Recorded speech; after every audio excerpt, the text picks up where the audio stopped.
it's not that telemedicine and home care were waiting for insurance to come in, and insurance has matured in every angle, right? Just to give some bit of data points. See, look, if we look at a total expenditure, healthcare, it's about $100 billion, in which commercial health insurance is just about $6 billion. The number of people who are still uninsured are more than 600 million people. It's literally half the country, right? And in one bulk dose, we got the Ayushman Bharat covering about 400 odd million people. So, in some sense, the insurance is getting towards attaining 100% coverage.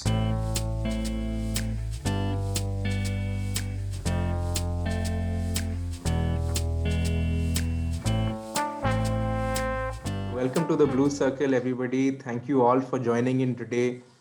It's such a big privilege and a pleasure to reconnect with everyone, our distinguished panelists who are handpicked because of the think input and the rich experience they bring in.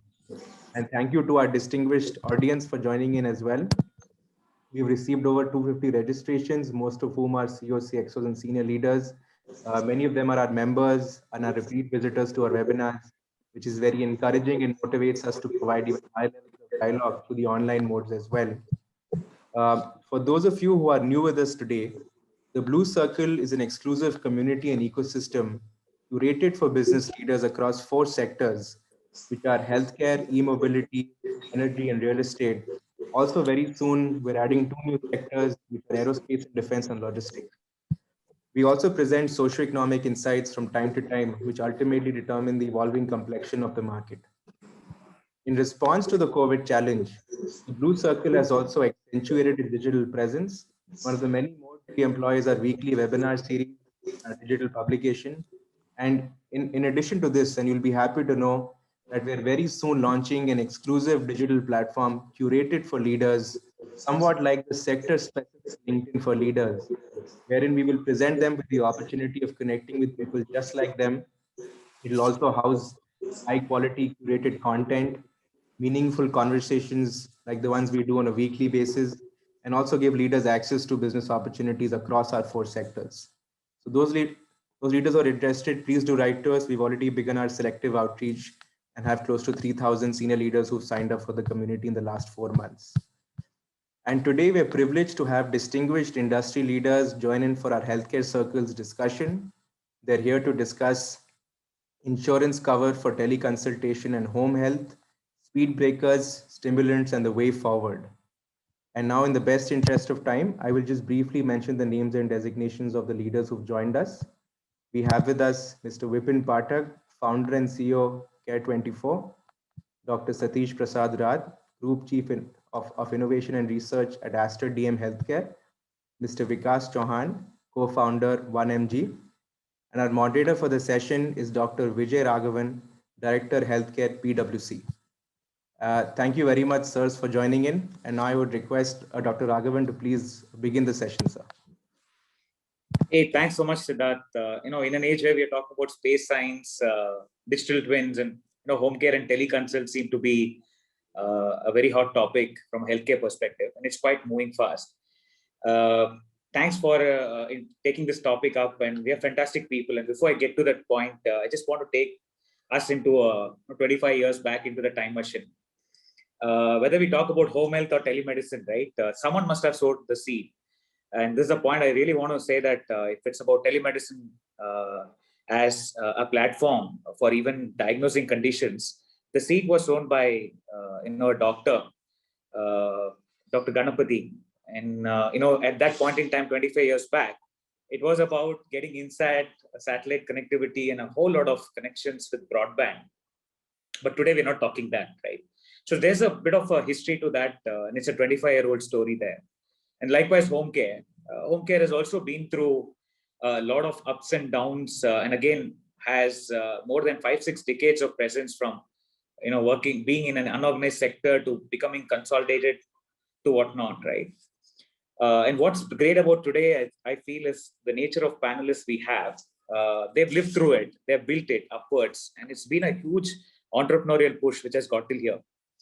And COVID was definitely the factor in terms of, or this and is going to be a factor in terms of accelerating. But I would say that the first leg was about putting this out of hospital models in place 25 years back, and then being passionately driving this idea. And that's where a lot of entrepreneurs have come in. And then now we see that there's a bit of a conducive environment falling in place. And insurance happens to be, one of those which helps you attain scale, enters at a maturity, and then, brings the magic and unlocks financial access, right? This being so, we have, I just want to take a minute to say, we have four different, we have three very interesting speakers. Start with Satish. Dr. Satish is, again, unlike, it's not about being a doctor or being a pilot. He's actually, he drives innovation. So he drives innovation and research with a large hospital group. And he's worked in this space for quite some time. And I look forward to a lot of insights from him on how is home care and telehealth evolving from a scale perspective. We have Vikas. Vikas is a co-founder for 1mg. And as we all know, 6-7 years back, platform-based healthcare picked up a lot of traction in the market. Now, the most interesting thing is more than being a digital innovation or a digital first innovation, they have actually attained scale and they're delivering value. They're delivering access, convenience, and a whole lot of it. So in some sense, I look forward to Vikas, and he comes from a very retail background. So it does help us when you cut across sectors and backgrounds and look at where we are looking at extrapolating healthcare, where is insurance getting towards? And of course, I do have Vipin, a dear friend, but most importantly, he's been with, home care, working on the mission for more than 8-9 years now. Possibly who understands what this wave of home care is all about and how steep is the wave going to be, right? Without wasting much of a time, I'll try to bring in some bit of data points in the intermediary pitch stops that we have. And also, thanks so much for so many questions that have come in. So we try to address as we go, right? Before I get to it, I'll start off with Vikas. We'll take one round of this very simple question. We talk about insurance and how it's going to attain scale and all of that. What gives you that confidence that that both home care and telemedicine have reached that inflection point where we really feel that insurance unlock is going to add a lot of value to the sector? Plus, you feel that insurance is ready to come in. What gives you that confidence? Seen the business mostly. Out to Vikas. So I'll start with an anecdote on which you mentioned that it is a 30 or 40-year-old story. The story is 70-year-old when NASA was exploring how to support its astronaut for any healthcare need they may have. So that is your first instance where teleconsult would have started. Jump to 70s and 80s, you had radio and there were health tips and communication one way that used to happen, call somebody on the radio side, a radio jockey with a doctor, and you can get your health concerns addressed. That was mass teleconsult, one to many. 90s, we looked at advancement of technology, and 2020, you had COVID, which changed everything, how structurally we look at adoption of technology. See, but the teleconsult space has been there, but it has not been adopted or made to use on its true capability. Second opinion was one of the prime use cases, which was being used simply because you don't have, not all have access to good quality doctor right within the region. So any big surgery or certain ailment which are not very well defined in the region that you are, you want to cross boundaries and interact. So second opinion was one of the cases that was getting addressed. Second was derma and sexual wellness, the nature of it being tabooed. This was something that was being consumed in an online forum.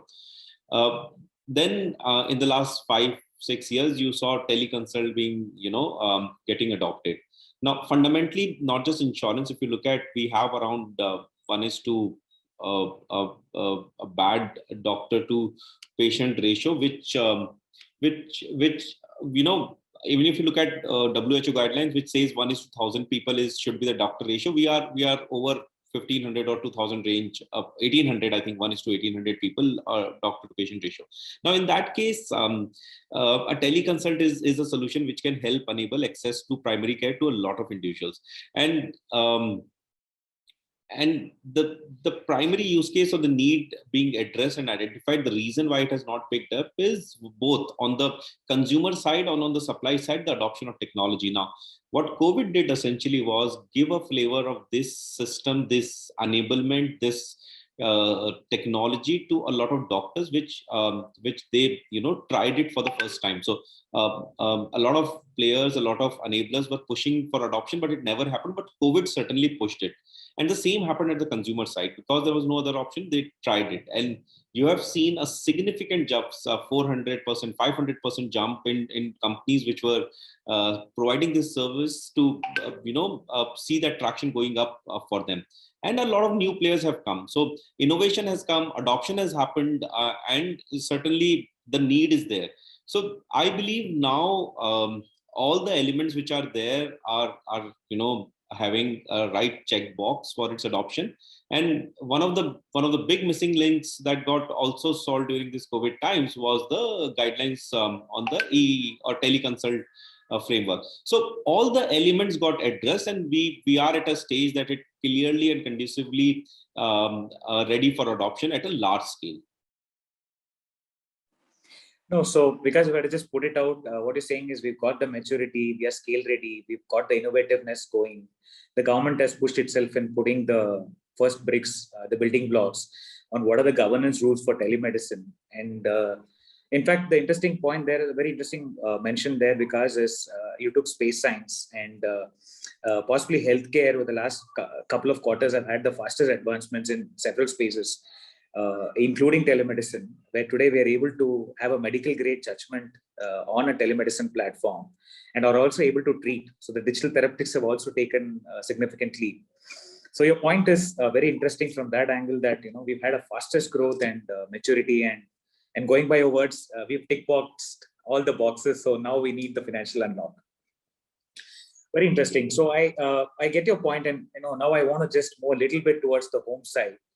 Vipin, you've been dealing with home health, and the very interesting point is, I think I do know, I was talking to someone who's managing a very large home care business in the US. The very interesting point he mentioned was, initially the struggle was, is home care going to deliver the same clinical outcomes? Now that's able to deliver for whatever is home care specific. The second question was, will home care deliver increased patient satisfaction? And in fact, there are several scores on patient satisfaction very high. But the point he spoke, which was very exciting to me to hear, was he said, more than all, home care brings a significant role of families in managing the patient. And he said that's one of the reasons why he found very high levels of recovery. And he had a lot of statistics around. Now, given this level of maturity, we are able to now slice and size and compare home care in a very equal focus to a hospital care. What do you think, Vipin, are the maturity indicators or the unlock indicators that you feel which should right away bring insurance players into this game? Yeah. So very right point. I think what you mentioned, I think in terms of involving family in the, and I think I want to kind of touch very briefly on that. So see, if you look at home care, it has not been a new thing, right? So if you go to any village, like the remotest of the village today, the home care happens there. Yeah. There are people who are, let's say, after a certain age, they were bedridden, they did not have access to medical facilities. There are people who are paralyzed, and then they were bedridden for life. But the community would ensure that that person is not left alone to die, right? I mean, there will be somebody who would actually bring vegetables to him. There will be somebody who will cook for him. There will be somebody who will take him to a bathroom or a toilet or something. So home care has been existing ever since, right? So same way for if you look at insurance, right? What we have in India, I mean, like the trouble with India is that there's a less penetration of insurance. But what we have in internally as a society is a social insurance. That if somebody falls sick, if somebody kind of goes, something goes for toss, the community sort of comes together and sort of supports in whatever financial, non-financial, and all other formats. So I think home care has been existing, and that's where you'll see that people are most comfortable at their home. So the chances of infection, the chances of going bad and stuff like that, it has been really low from that sense. Now, if we talk about say the What are the tailwinds that we are getting at this point in time from a home care perspective? So across globe, and if you look at some of the data, right? I mean, like, in India, we need more than 7 lakh hospital beds. On Earth, it's not possible to create 7 lakh hospital beds, right? I mean, like for Indian, the kind of capex that is be required, the kind of the infrastructure and everything that will be required, it's just impossible to create. Now, what is an opportunity? That what we say is that the best hospital bed is the one that is at your home. So your home bed can be made into a hospital bed, and a huge saving from all that perspective. Insurance across globe. So insurance across globe is today taking care of home care. At least the medical home care. Even on the non-medical home care piece of it, if you look at developed nations like US, Japan, Australia, there is a lot of coverage that is possible. And now what it has done is reduction in the ALOS for the hospitals. So if you look at Japan, earlier, and then there is a partner that we are working with. Earlier, they were looking at a data whenever a consumer will come in out of, let's say, 5 out of almost 4 out of 5 cases, they would actually go to a hospital. Now with the introduction of the home care facility, saying that you don't need to go to an hospital and things can be taken care of at home. In 77% of the cases, they were able to stop hospitalization because it was not needed. For a simple pneumonia case, what is needed is basically infection-free room. It needs to have a sunlight. It needs to have air. I mean, people don't need to go to hospital, and that reduction is massive. And if I look at pandemic, I mean, now more than ever, I mean, what we have a saying in Hindi is, "Kuch घटनाएं सोचने के तरीके को बदल देती हैं," which some events will change our thinking process forever. So now what we have realized is that staying at home. So again, today all of us are potentially working from home and sitting in and trying to deliver whatever we have to deliver professionally from home. So I think that pandemic has sort of changed that things can be done at home, both from a delivery as well as consumption standpoint, and the economy still will sort of go on. So I think that is another macroeconomic factor from that standpoint. And if just from an insurance standpoint, if we look at, most of the insurance companies are bleeding at in terms of loss ratio, and there is there is no real reduction in terms of claim that is happening because of the amount of claim and the claim ratio. I mean, even on the retail side, you are looking at say 80-85% of premiums going into claims, which is a very non-sustainable business. And that's where you'll see that people are saying that insurance is not doing, health insurance is not doing. It's still the retail is actually buying less than 10% insurance at this point in time. And the way to increase it is that you increase the scope of the what you are providing under insurance. I think now that there is an opportunity because of the telemedicine coming in, because of the multiple service deliveries that is happening through it. I would say this is the perfect time when the insurance has sort of internalized that it has to be done. Now it is just about figuring out a way that how do we do it. So the framework around it, how do we structure it? How do we make sure that there is no abuse of a system? That's all that is required. Otherwise, I think we are all set. That's an interesting point you made in terms of the insurance as a sector itself and the nature of, right? There are a lot of questions that are coming in. At this point, what I'll do is I'll just take a step back and give some micro connecting points on the insurance sector. See, for the audience here in the group, right? It's not that health insurance is extremely mature in this market. It's also learning its game, right? Like Vipin put it, it's not that telemedicine and home care were waiting for insurance to come in, and insurance has matured in every angle, right? Just to give some bit of data points. See, look, if we look at a total expenditure, healthcare, it's about $100 billion, in which commercial health insurance is just about $6 billion. The number of people who are still uninsured are more than 600 million people. It's literally half the country, right? And in one bulk dose, we got the Ayushman Bharat covering about 400 odd million people. So in some sense, the insurance is getting towards attaining 100% coverage as we speak. Right? That's one. We've just got 50% there. The second part is where a lot of traction has happened is in the non-life insurance part. Now, non-life is where we talk about health insurance. Now, this is where some very good traction in terms of, can I do pre-authorizations? Can I do pre-claims check? Can I do a teleconsultation to ensure there's no pre-existing condition, wellness? Can I avert a condition from moving into secondary or tertiary care? So there's a lot of innovations happening in this portion.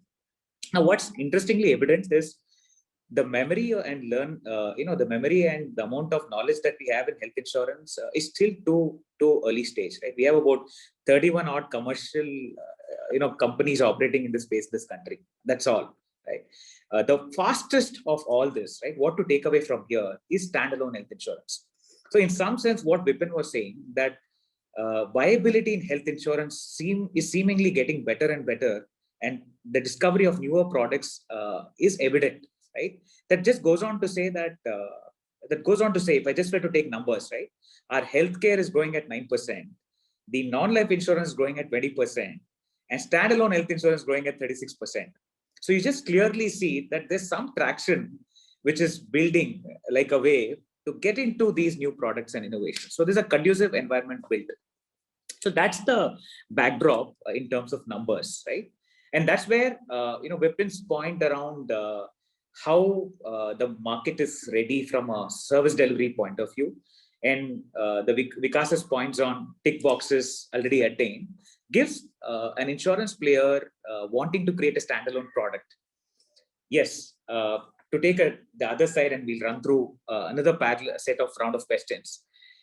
If I were to turn pessimistic, right, on the primary care health insurance products, right, what's very interesting is I'm looking at some of the products, and there are 1-2 good products in the country, but interestingly, the premium is 5,000 and the claims value is 5,000. And and again, within that, 80% of them are going to consume. So my question here, to both Vikas and Vipin is, if we look at the developments in the market, first of all, it's good that we have primary care alone products coming into the market. But yes, the question there is, if you look at the economics of it, right, from your perspective, what developments that the market you see, what innovations are happening in home and in telemedicine segments that you believe will bring in more and more products to be created in this market? So I'll go back. Maybe we'll take it from.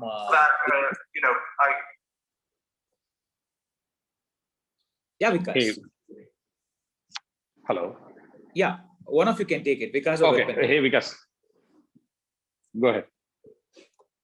Go ahead, Vipin. I'll add. Okay. So I think, I just wanted to add a point. When Vikas or I am saying, we feel that, we are saying for, each other. So I think it's fine. So from OPD insurance, like largely what you're talking about, say in the primary care, I mean, like the large topic that is relevant in India at this point in time is that the OPD insurance. And I think it's a large utilization product. So some people claim in the sense, like, some people say that it's not actually an insurance product. So if you're buying, say, an insurance for, say, 5,000 rupees, effectively you are going to use all the 5,000 rupees after there. So there is no benefit to the insurer. On the other side, if, say, I have to pay 5,000 rupees, and if I'm getting, say, a leverage of 5,000 rupees from a consumer standpoint, it's not a great leverage that I have to pay upfront anyway, and I'm getting that kind of benefit only. So I think OPD insurance standalone might not be so viable, but if you look at, say, insurance from a much longer perspective, the spend on primary reduces the spend on secondary. So if you look at countries like Norway and some developed nations like Sweden and others, the spend on primary is about 70% and the spend on secondary is about 30%. Now, say when you spend, say, and the primary spend is always from a ticket size perspective is much lower. So if you're looking at spending more on the primary, you're looking at a massive reduction in the secondary. So now what does it tell us is that you have to combine these two to make sure that and you have to look at much longer from a much longer time horizon perspective, so that you are able to give that leverage to the consumer. At the same time, you're able to increase the create a better outcome in terms of health and still have a very viable model. So I think standalone, it might not be possible, but if you're combining both of them, I think it's a fantastic opportunity. So great. If I may add, I think I completely concur to the view which Vipin has shared. See, one thing that needs to be understood is standalone product innovation or other things will happen only if you are able to see the benefit that going to come. So today, when you are pricing a product, you are playing slightly on the safer side. You're not actually going all out and see, like, let's see what data or risk it can entail, and then budget it accordingly. Secondly, the volume of people or the people who they plan to bring under the purview of this product is still not very large, unlike some of the mature products where you have million lives and other managed. So your risk portfolio is distributed and you are able to offer more benefits. Having said that, and let's just say that, it remains status quo and we are not able to move forward, and it remains that way. Even in that way, what you've achieved is 5,000 rupees worth of consultation happened and 5,000 rupees worth of product claim done. You have data which has come in the system, which was not previously there. You have an intervention and connect with the consumer at a level, at an instance which was not there. Otherwise, it would have been an offline instance and it would have gone ignored. What you are doing is you're enriching the system from an overall value perspective. You are able to see a consumer life cycle at a juncture where if it is a first instance or initial instance and a surgery or a case of hospitalization can be removed, you have enabled for at least that smaller number of consumers. And this data will help you design product which covers risk in a much more a liberal fashion and give benefit to the consumer that this will not happen. See, again, at an initial product, the early adopters look at what is the benefit I'm getting, versus when the product matures and you look at this as a need or a benefit that is getting served as a community whole. So that's the difference that you'll have to look at, and you'll have to give time market to mature. See, in the last 1 year, the adoption of teleconsult has happened, and that was not available with the insurer previously. The sandbox thing now is available with the insurer, and they can play with the products and do quick experiments. So these things will enable now for more conducive environment on this side. So that's a very interesting point, because if we were to look at it, right, if I take myself out and see the globe and circle around and come back, all countries are growing in the same fashion. So if it's about telemedicine, for example, right, there are countries which have evolved to a stage 3 or 4. What I call a stage 4 is very automated. There are certain products where you don't need a human intervention. They're literally Autobots. But stage 3 and stage 2 is where we have managed to get medical grade data integrated into teleconsult. And we are running a lot of analytics, whether it's about text to tone conversions, text and tone conversions, video conversions. So very interestingly, we're also able to start treating patients. Now, what is coming out very interesting in those scenarios is having access to different types of data. I can pick up tone, text, transcript, and start analyzing, did the doctor make the right decision? Did he write the right history of presenting illness? Was right medication given?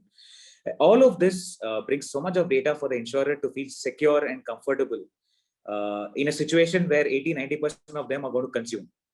So much that very interestingly, Center for Medicaid, CMS has initiated a revival of the workflow of acute home monitoring.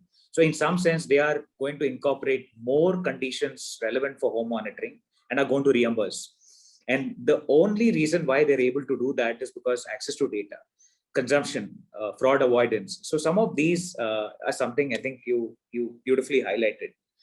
So that's where we are moving on the home side and the telemedicine side. And the other interesting point I think both of you brought out is we don't need a new different product for telemedicine or home care in insurance. If only we can expand the cover of home and teleconsult into a regular product which covers primary, secondary, and tertiary, it's more than fine. And the interesting part is there is space there, because if I look at Indian health insurance policies, whatever I have as anecdotal data, less than 0.03% of those have primary care cover. And now from there, apparently the latest is about 0.5% of health insurance programs have primary care cover. In some sense, more and more, what does it tell to us, right? More and more health insurance programs are ready to start embracing teleconsultation, home care into there for primary care needs, into the larger insurance payout that you are paying. And that's an interesting signal that's coming out. Given this, I'm back to you, Vipin.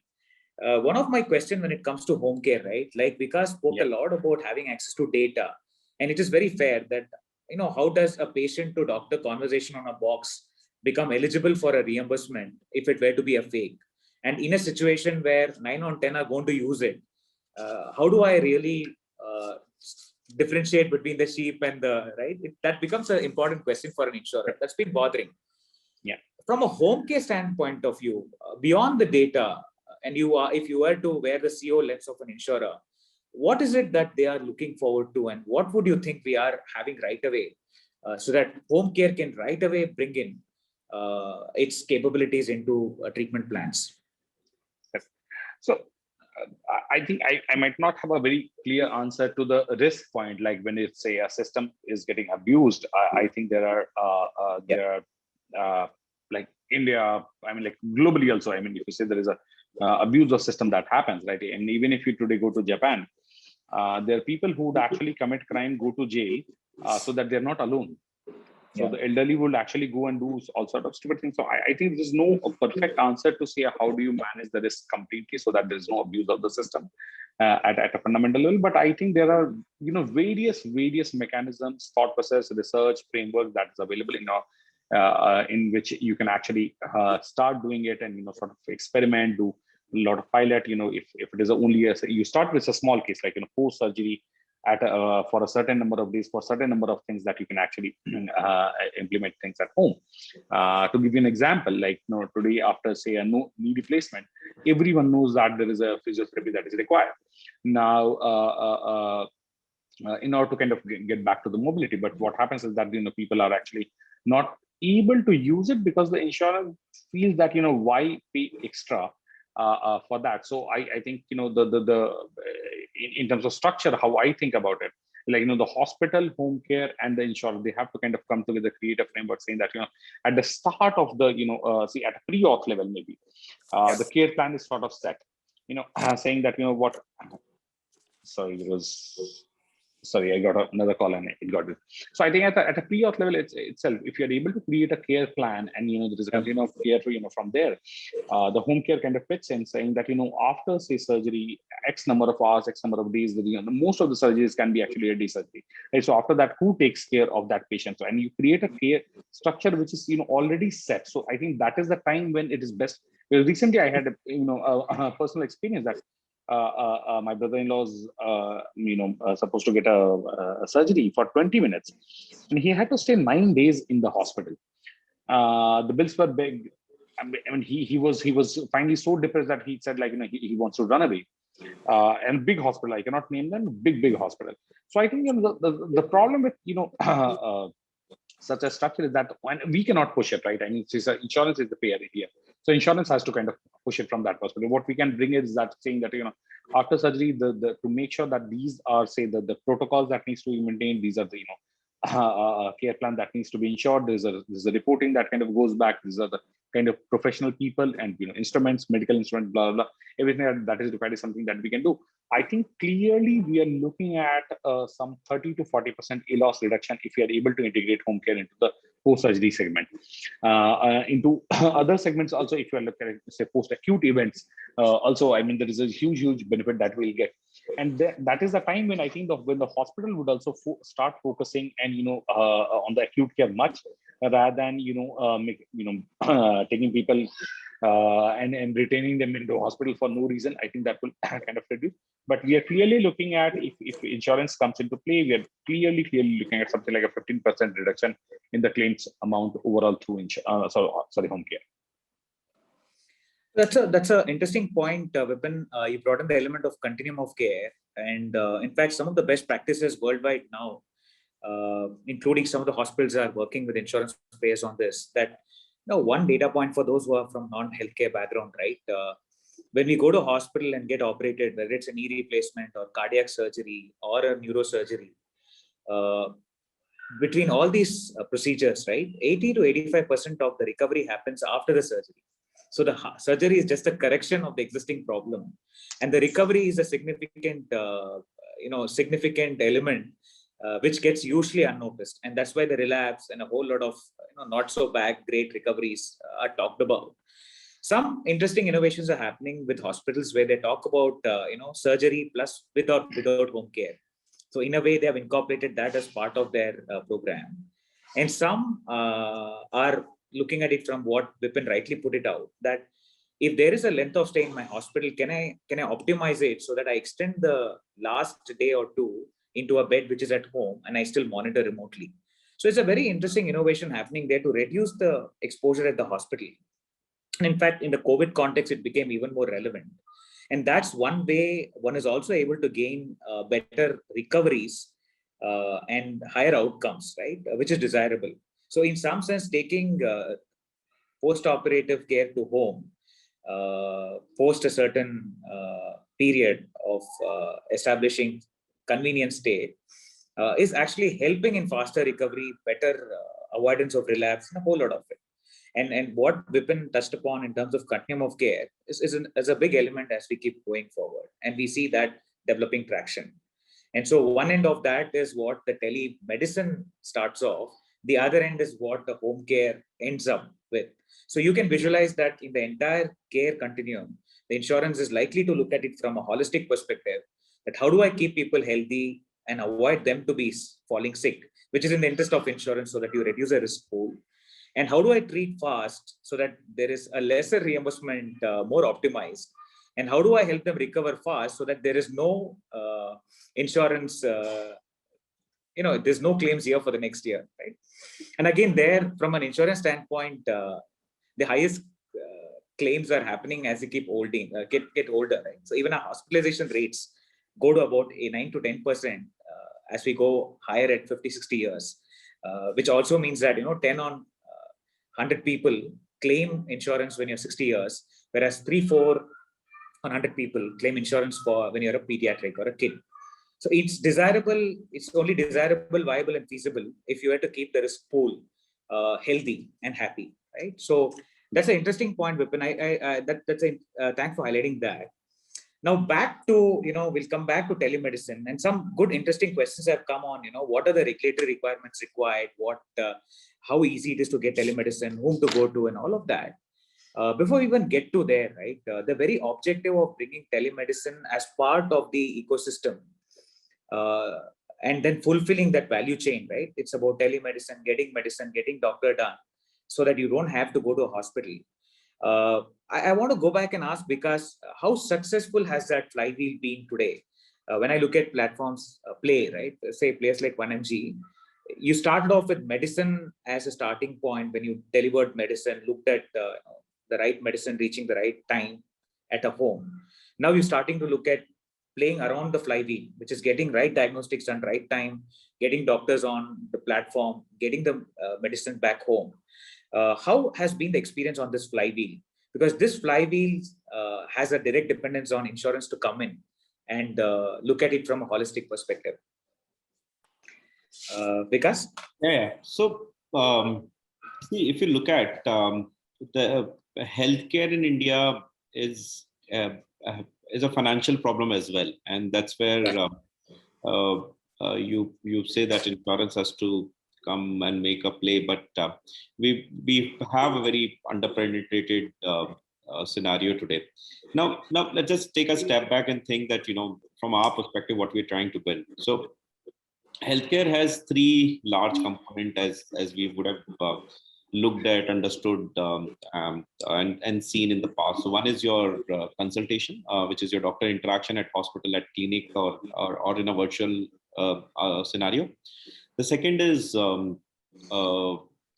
pharmacy. So if you went to a doctor, a prescription is generated. Either you'll be asked for a diagnostic test or a prescription with certain medicines to it. So these are the three pillars which constitute the healthcare definition for a consumer.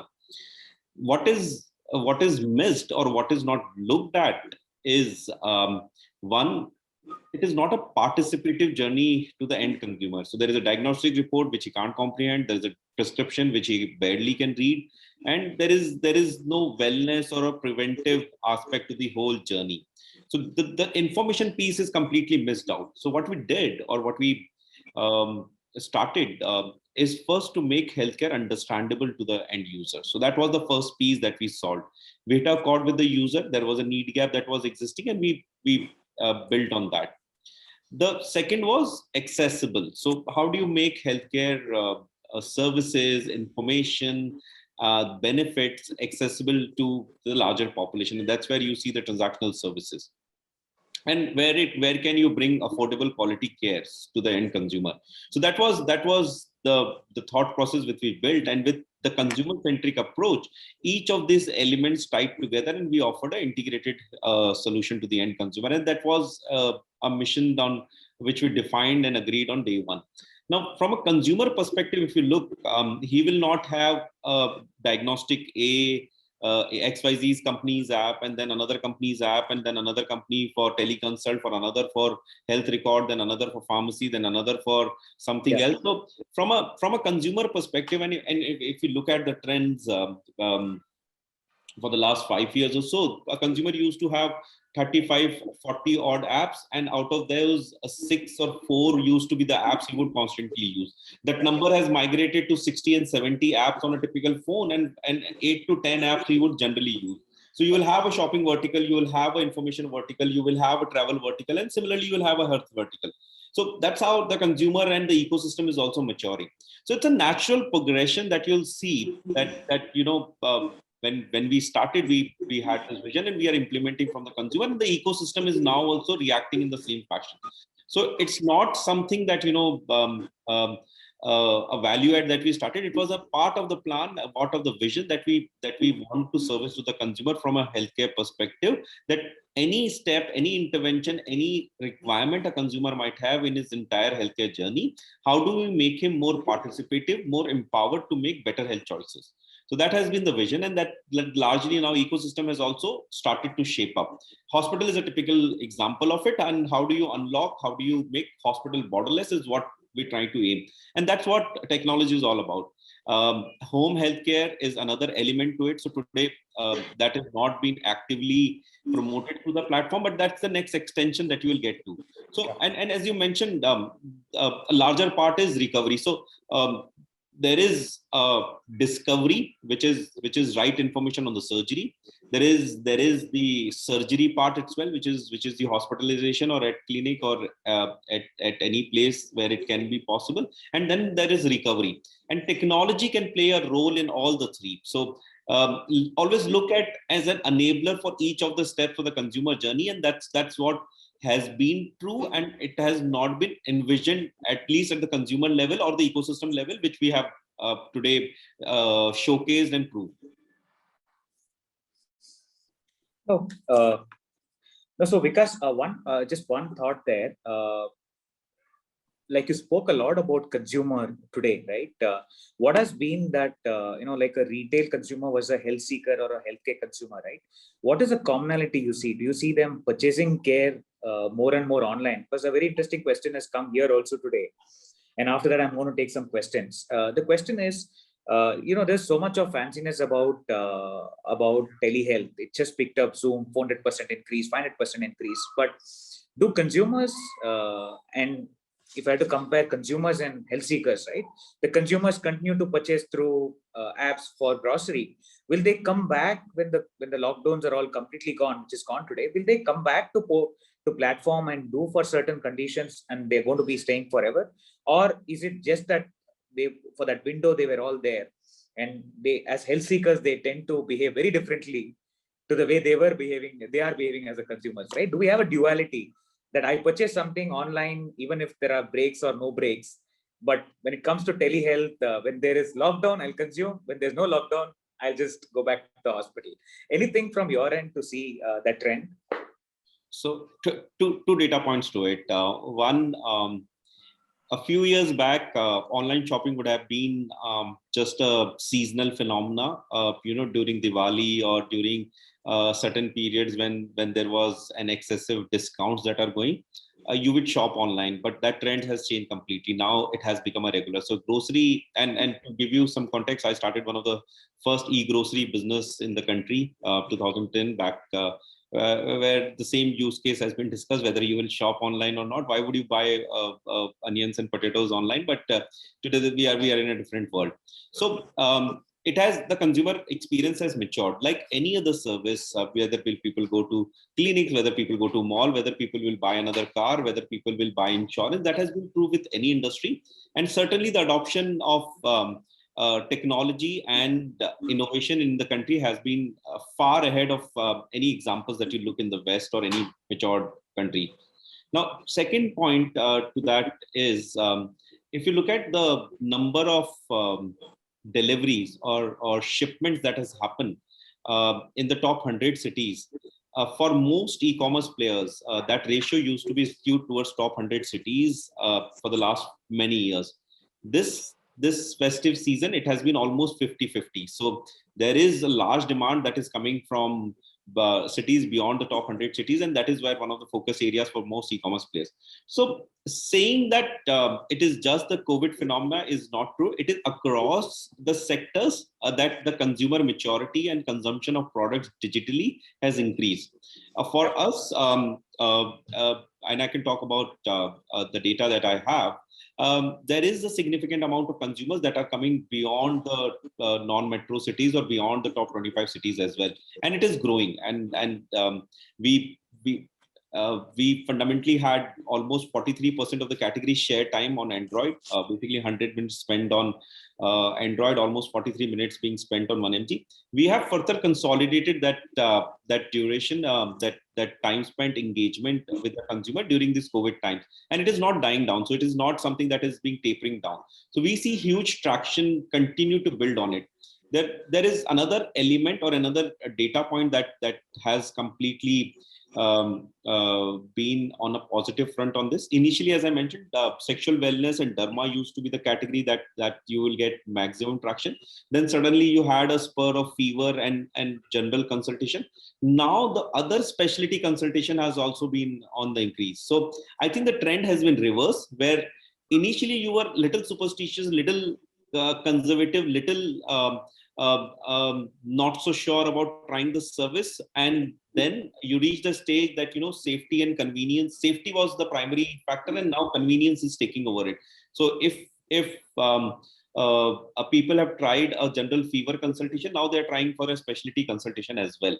Another thing that has happened is and this thing, especially for the non-metro beyond the 100 cities where access to quality doctor was always limited, this has certainly opened up. And you look at the number of consultations happening on the eSanjeevani, and that tells you the story. So the numbers are there, the pace of innovation is there, and I certainly don't see this slowing down. Yeah.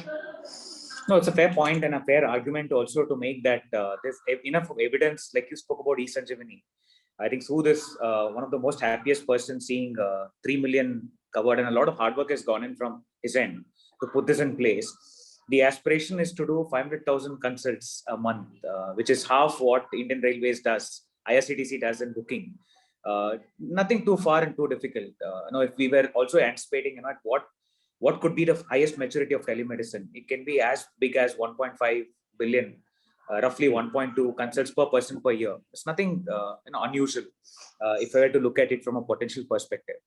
What we'll do is we'll take some questions and then maybe we will maybe Siddharth, we'll just take 2-3 questions and then let's see. I have a host of questions rolling here, and this a set of questions which I've also got in parallel. So there are more than 15-20 questions, and I know we're going to fall short of time to answer those. But feel free to reach any of us. It's our obligation, our responsibility to go beyond to help you with that answer if it helps you deliver the business. I'll start with the first and I'll answer that and then move into the second, third. The first is Anurag. I think you got a valid question that are there Indian policies? First of all, what Indian policies and regulations should we expect for virtual care in the near future? The interesting, Anurag, is this is one where the policies have preceded a whole lot of development of the market. So if you were to look at it, right, today we have app-based players, e-clinic players, population-grade players, hardware, software, hospital operators, all are in telemedicine. And like Vikas rightly put out, eSanjeevani is right there. it's a government's national first platform. Now, there are multiple policies that govern, and like any other data, this is also one which is applicable. For virtual health, few things are already there. And I'll just give you some 4, 5 of them, and then, we can always come back. The first is about the uniform code for marketing, right? That pharma marketing, that's sorted. We have an NMC bill which is applicable. If it's about your data, there's a personal data protection bill, right? That's taken care of. There's IT Act 2000, which takes care of what are the aspects that you must address. We also have, if I'm right, we have Disha guidelines. Disha is again aimed at virtual health. And we had 2018 and some bit of work going on there.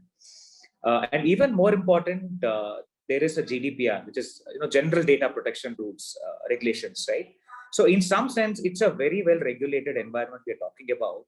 So for an insurance operator, right, you're not getting into a situation where we are doing a lot of trial and error and then regulations fall in place. This is not those situations. We have very good regulations in place. So that's the point one.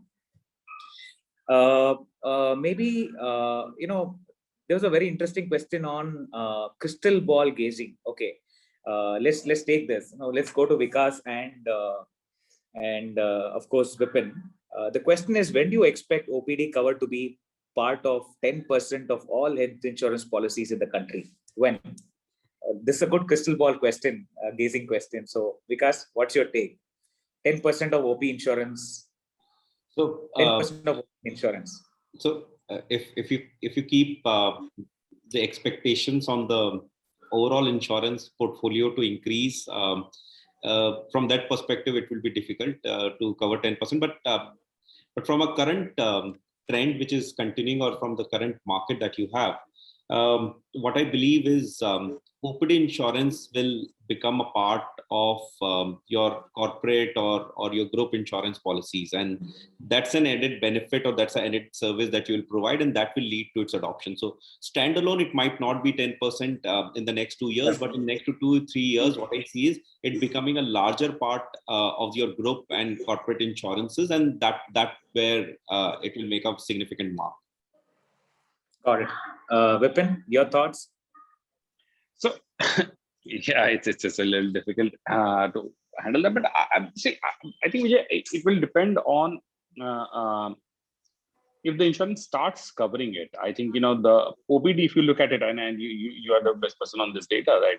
I mean, like the maximum number of visits that happens in India is for OPDs, right? So I think OPDs meaning, I mean, every OPD. I'm not counting the so whether it is like MBBS or other OPDs, I think that the segment that potentially is like 30% of the healthcare market already. So it's only about the right product being there. I think the question is like whether the product can come up now or not. So I think and the product can only come up if and I'll give you some examples. There was one friend of mine who was doing OPD insurance and was speaking so fast. I think they were getting so many consumers that it was just they got overwhelmed. To be honest, the pricing was not right. I mean, like it was a pricing issue. So I think if there's a pricing issue, that means that at least on the consumer need, you are sort of very, very clear.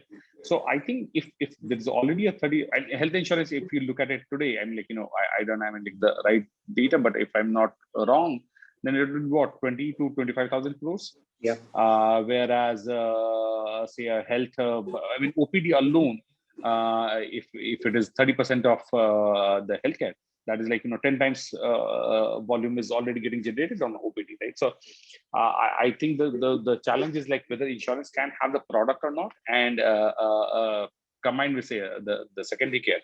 So my sense, I would say, I mean, if I were to give just through a number of years, I would say within 3 to 4 years, you will see that number will be very, very, at least I would say a large single digit, if not a double digit.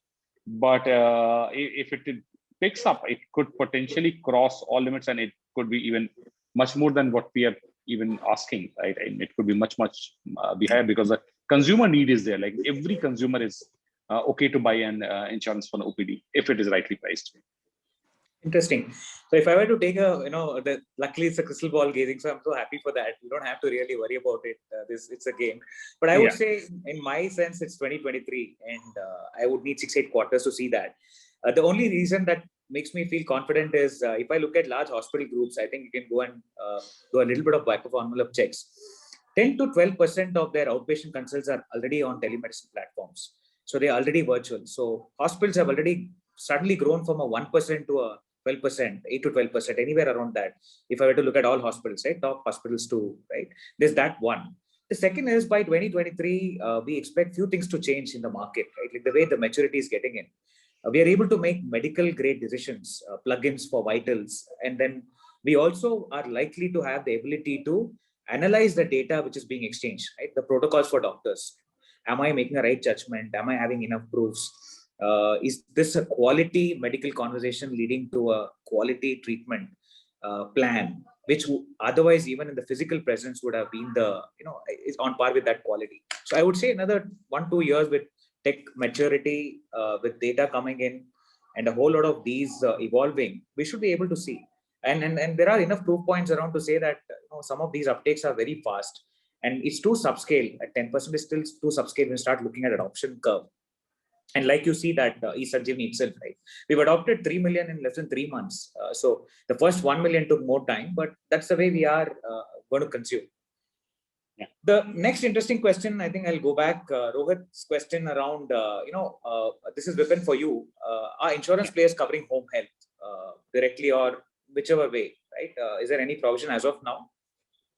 Yeah, so there is a provision. So there are two provisions in insurance in general, and then there are specific providers who have, say, a little variability. So one is a domiciliary care, which is basically saying that if somebody cannot go to a hospital for care, assume that there is somebody who's totally bedridden and just the patient cannot be moved. So that care particularly can be provided at home. The other provision is basically like typically I would say that post surgery between 30 to 90 days. That's sort of different policies will have different small words written around that. Is that 30 to 90 days of home care can be covered if it is prescribed and if it is of a certain nature. So it is like in doctor's prescription. If a doctor is going to go there and do a visit, or in fact it covers the physiotherapy also. It kind of covers a lot of other things from a the broad line that is written. But at a minute level, if you go and look at it, the insurance is not much interested in that segment till now. So it has not been defined. Not saying that it is not interested in not a good way. It typically the post hospitalization care will also have a limit of something like 10% of the total claims amount. So that sort of combination. So it does exist in a small piece, but it is, let's say that it's the neglected child. So if it is there, then also I think the people are not incentivized or educated enough to consume it. But in some format, it does exist. And now I would say that, almost all insurance companies in the last year, especially during the pandemic time, have started saying that, how we can actually start covering. So it started with COVID patients that they can be taken care at home itself. And now it was extending to some of the other critical chronic diseases. So that discussion is now, I would say, actively on. So whether it was on or not is a separate question that we all have been kind of breaking our head along with the insurance providers. But now it is actively on. Those conversations that we had earlier, now it is like about the timelines that when we can launch or how can we push the IRDA, how we can create a product and stuff like that. So now I would say that it's a positive change overall in a multiplier there. Got it. We take one. So Prashant had a question on teleradiology. Prashant, there's one point to you that yes, teleradiology has significant scope in the country. It's just that a radiologist doesn't prescribe, right? The radiologist is actually a part of a caregiver network. So we can't have a panel of radiologists for MRI, CT for consulting remotely. But yes, through the doctor, it always happens. I'll take one very, very good question. Again, it's anonymous, very interesting. What do you think of using telemedicine as gatekeeping model in health insurance sector? It's a very interesting question. So I just want Vipin and Vikas to react to it. Here's a thought that can insurance, be a gatekeeper? And can telemedicine help that, that leverage? It's a very interesting question. Telemedicine as gatekeeping model for health insurance. What's your take on that? Yeah, Vipin. Yeah, so I thought that this question is squarely relevant to Vikas, so I was waiting for him to sort of respond. So Okay, I'll I respond think first. I don't want to Yeah, sound Vikas. I don't want to sound Yeah. like a complete fool on that. So So no, I think you have a very deep and clean view on this. So certainly would love to hear your thoughts. So I'll go first. So if you look at the matured markets where healthcare is government funded or state funded healthcare programs, the first thing or first interaction that you have is through a teleconsult. So it's not that, and I'm not talking about emergencies. I'm talking about a general well-being of a consumer. If he is facing certain issues, be it OPD, be it a slightly more complicated case, you call up a number or you do a consultation. This is your extended form of your family doctor, and then basis the discussion, he will guide you to the next level of whatever the route, therapy, consultation, hospitalization that is needed. So that kind of sort of model is followed. What it brings is one, you are able to identify the history. You are able to identify the need of the patient, and you can clearly guide where it is need to be headed. Unlike India, where for a headache also you want to talk to a specialist. So because it is accessible, I would want to. So that's a dichotomy here, and that's what we need to solve. So coming back, can it act as a gatekeeper? See, the underlying philosophy, which is still true in terms of theory, but not been tested, is if tested and proved in the data points, but not with the use of teleconsult, is if you can identify any therapy, any ailment at the initial stage, the chances of hospitalization can be avoided, delayed, or can be completely done away with. That's the underlying philosophy. Now, if any instance, and typically what you look at in insurance, it's a non-engagement a partnership that you have with the consumer. You have only yearly interactions or 2 yearly interactions when you want to renew it. There is no regular engagement with the consumer, and you have zero data points on the consumer. Certain policies have annual health checkups which users don't do or don't undertake, and if they do, I don't know what continuity on the data or aspect that get digitized. The TPA is sitting on tons of data, but that again is not getting digitized, and you don't have a central repository to see how a consumer life cycle has been, or leave about consumer life cycle, a hospital interventions on and the way a particular surgery therapy has been administered. So if you look at any chronic disease, you're looking at an instance where a consumer will only interact with insurance when there is a case of hospitalization and he needs the cost to be reimbursed. There is no interaction that is happening with the consumer. So if you talk about a system where a consumer interacts more often for any of his healthcare need, and remember, it's not just reactive. It's not that something has happened and now I need to interact with the system. It can be preventive as well. We talk about that we are diabetes capital of the world, and we are only treating people who have reached certain stage of diabetes or certain cases which have been worse, but we are not looking actively at a sector which is a pre-diabetic stage. And then there is another struggle that if you have a pre-qualified disease, you're not getting insurance for it. So this is what a gatekeeper can enable, and this is what a technology or a teleconsult or a timely intervention can happen. So teleconsult may be one of the ways. There can be other ways also, but the underlying principle remains that if you can get consumer to interact at a regular interval, where as a consumer we are not very proactive. See, there is a fundamental shift which has to happen at multiple levels. From a consumer side, if you look at, if you're not feeling well, you will avoid going to the doctor. What you will do is you will continue your life as it is. If it is getting worse, then you will try the dadi nani nuska or friends and family advice.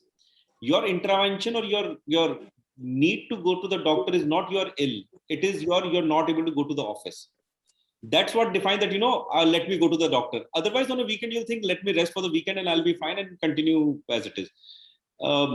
that's the fundamental shift that we need to bring at a consumer level, that if you're feeling so, please share. That's what the gatekeeper definition for me would be. Second, if there is a need, then you interact and you identify which is the specialty that you need to interact with, not that you directly go and interact at a hospital or a secondary or a tertiary care level. Now, this will impact in two major ways. One, it will bring down the cost which is there today. In some cases directly, where a simple case of fever being treated at a hospital can be done with a teleconsult, or certain cases where, you know, and pre-diabetic or a condition which has been identified, and you've been taken care by wellness measure, and that condition is not worsened. The second is eventually the cases of hospitalization, the cases of engagement that you can bring and increase the renewals. Your effort on renewal has gone down. So these are all ancillary benefits that will come into the system and again fuel it. So if you ask me, can it act as a gatekeeper? It needs a lot of work from all stakeholders to make it happen. It's not just one insurance company doing it and it will happen. It's an ecosystem that has to move forward. And when I say ecosystem, it's insurance, it's regulator, it's consumer, all have to move forward and make that happen. If that answers your question, I think, Vipin, you want to add anything? I think I'll try to add, not exactly add, but I think, you know, from my perspective, I think it is also, you know, the answer is clearly yes to the question that, you know, somebody said that, you know, can it act as a gatekeeper? Clearly yes, no, not even an iota of doubt there. Yeah. Now, as Vikas said, that there are, you know, things that needs to be done before that, and, you know, I think one of the things I would like to say here is that it's a question of conflict of interest. Now, and as Vikas was saying, that, you know, in any state-sponsored healthcare outside, it's like given that, you know, today you go to US, and if you have a headache and you want to kind of see a doctor, they'll say that no, not needed. Like, no, we won't give you a space, and it's completely acceptable. It's not like that their outcomes are any lesser. Or if you go to any other place, it's like if it is state-sponsored, because now consider that the state does not look at bottom line. The state is looking at, say, the measures and the KPIs, which are much different, right? So and I'll give you a parallel or analogy on this, is that imagine an audit company. An audit company does an audit, takes the money from the client, tells them that, you know, what loopholes that they have. It's again all the time a conflict of interest, right? And we at PwC we used to have all that, right? Still, they have been like existing for hundreds of years. Like, they opened a consulting firm, they opened everything. So it's like, you know, we built Chinese walls, we built everything. So I think, you know, if you have an intention to do it, it's clearly doable. Like today, whether it is like, you know, part of the same system, whether it is like part of another service provider who is going to do it and do it as an insurance, like today, because of the regulation being so stringent, and at times I would say foolish, like the TPA is not allowed, the insurance is not allowed, this is not allowed, this is not allowed. You have to go at a fundamental level saying that, you know, are the outcomes getting better or not at an average population level? If the outcomes are getting better, if you say that, you know, with the telemedicine as a gatekeeper and, you know, multiple, was it existing? Now the third question, that is it to be done? It was already, you know, and I'll always go back to the earlier setup. It was always the case. You go to a family doctor first for anything, literally anything that you have say, skin disease, you have, say, a fever, you have, for everything, you'll go to a family doctor. He will basically not sort of decide, but he'll recommend that whether you should go there or not, depending on your financial status, depending on the severity of the case, depending on everything. He'll choose a doctor saying that, you know, go to this doctor, go to this person, take this medicine. This medicine is expensive for you. So that family doctor was always incentivized because he was there to make patrons. He knew that this is the colony, or this is like, you know, the population of 1,000 homes that I'm operating in, and if I don't deliver good outcomes here, I'm gone out of business. So how do you replicate that model is the question in telemedicine. So today I was talking to telemedicine, and somebody from, say, Madhya Pradesh, some doctor, random guy, who's going on his bike and, you know, taking a call in 2 minutes. Is he incentivized to keep a relation with me? I think that is the larger question. So if you're able to resolve this conflict of interest, and if somebody is incentivized to create a better outcome for patient, I think it's totally to be done. It was getting done. It is supposed to get done. And I think at an eventual scale, nobody is going to consume more health just because it is free. Unlike, say, it's not a, you know, sweet or a dessert shop. I mean, in most other cases, I would say. So that would be my addition to like the points that Vikas mentioned.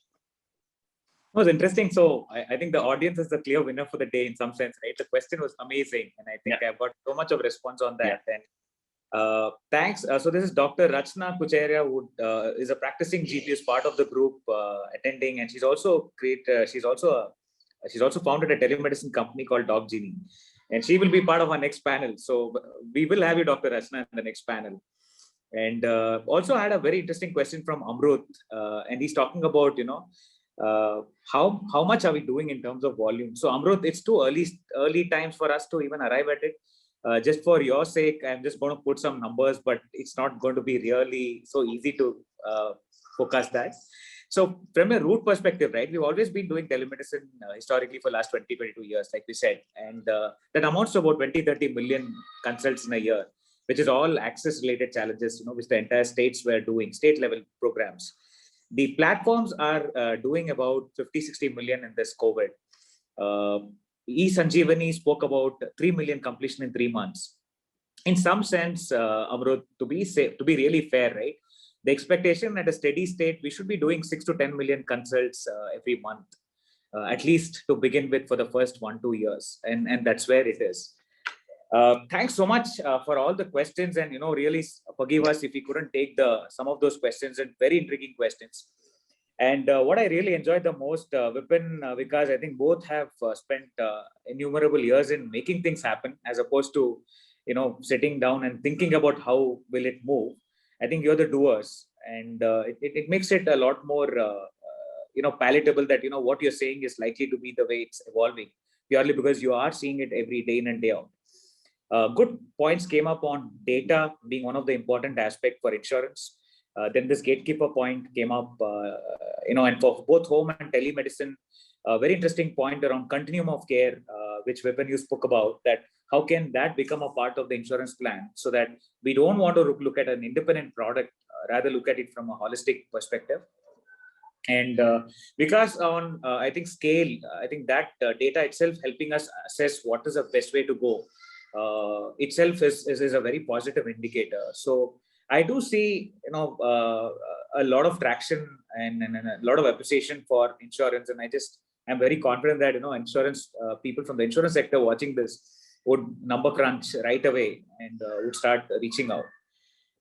For any of the questions, please feel free to reach us. Siddharth, back to you. It's been an amazing time for us overall, but I want to give it back to you.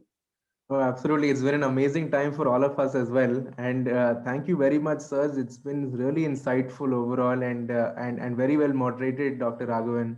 It's been such a pleasure listening to you all and learning. Our leaders have taken home several nuggets from today's conversation, I'm sure, and I wish we all had some more time. Yeah.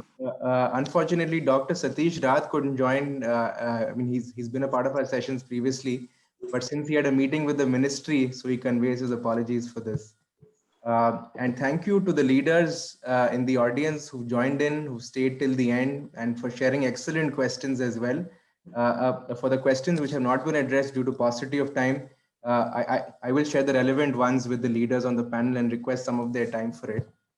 Along with our weekly webinars, we will soon be taking these discussions on our exclusive digital platform, which we're curating specifically for leaders across our core sectors, which are real estate, healthcare, energy, e-mobility, and 2 more, which are logistics, aerospace and defense.